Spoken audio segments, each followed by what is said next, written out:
Bicycle, bicycle, bicycle. 3, 2, 1, et bien non. Aïe aïe aïe, attention Philippe, le parapet. Ah, Christopher Froome qui n'a plus de vélo. Christopher Froome à pied. Oh my God. De nouveau Pierre Rolland, attaque de Pierre Rolland encore une fois. Personne ne réagit. On est toujours dans ce vélo podcast spécial cyclisme féminin à l'aube du Tour d'Italie, la grande course par étapes de la saison. 10 étapes pour aller chercher une victoire de prestige avec FP Noël, François-Pierre Noël et Julien Després d'Actu Cyclisme Féminin. Messieurs, passons aux Françaises. Alors, on va dire les équipes françaises et les Françaises. On a parlé un peu des grandes favorites. On a parlé un petit peu de Cécilie Uttrup-Ludwig. À ses côtés, il y aura Evita Music qui a porté son maillot de championne de France pour la première fois sur la course by Le Tour, qui sera notre invitée dans quelques minutes.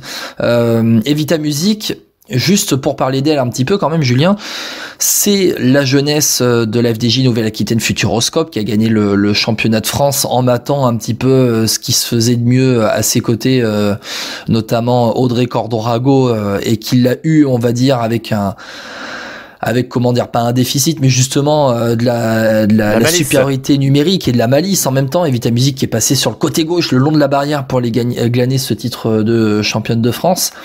Evita Music, elle a quand même dans un coin de sa tête le Tour de France qui arrive l'année prochaine. C'est aussi la grande préparation et la grande répétition. C'est la grande répétition. Alors Evita Music est présentée par Stéphane Delcourt comme la Française capable de gagner le Tour de France. Il la trouve même supérieure à une Juliette Labousse, qui a déjà fait ses preuves sur des grands tours.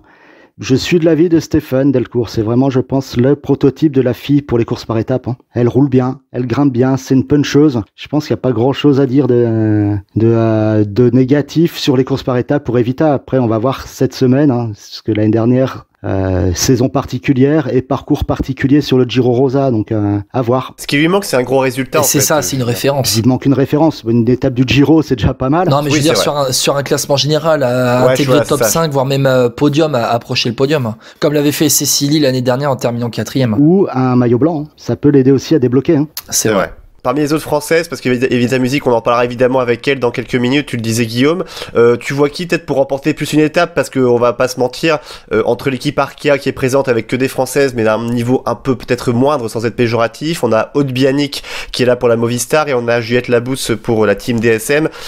Qui est-ce que tu vois peut-être remporter une étape? Juliette Labousse, qui est aussi dans les favorites, qui est une belle chance française. Elle sera dans le cadre aussi d'une double préparation JO, où on le rappelle, elle est la seule française engagée, vu qu'on a eu le droit qu'à une seule place, ce qui est un peu dommageable, mais elle peut aussi, elle a fini meilleure jeune du Giro, donc c'est aussi, ça peut être aussi une référence pour elle sur ce genre d'étape, sachant que le Giro où elle finit meilleure jeune, c'était aussi un parcours similaire, assez montagneux. Après, chez les Françaises qui peuvent gagner une étape, ou s'illustrer sur une étape, pourquoi pas Tiffaine Laurence, qui va plutôt vite au sprint. Elle sera bien encadrée par Greta Ricciu, qui est un peu la capitaine de route de cette équipe. Ou Paulina là, qui a aussi des références en UCI, vu qu'elle a gagné une étape au Tour de l'Ardèche l'année dernière. Et d'autres courses de référence. Au niveau du chrono, par contre, on n'a aucune chance, comme d'hab. À part Maëlle Grossette, peut-être.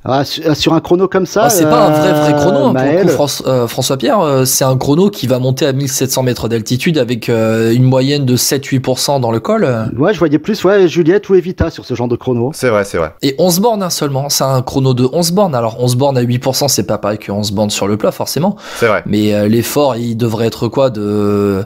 C'est un effort tonique, Ça va être du tonique. Ça va être quoi, un effort de combien de temps, Julien, là, sur 11 bornes à 7-8%? Il donne une 21 minutes. 21 minutes. Julien qui regarde sur le roadbook en même temps du Tour d'Italie, du Giro Rosa.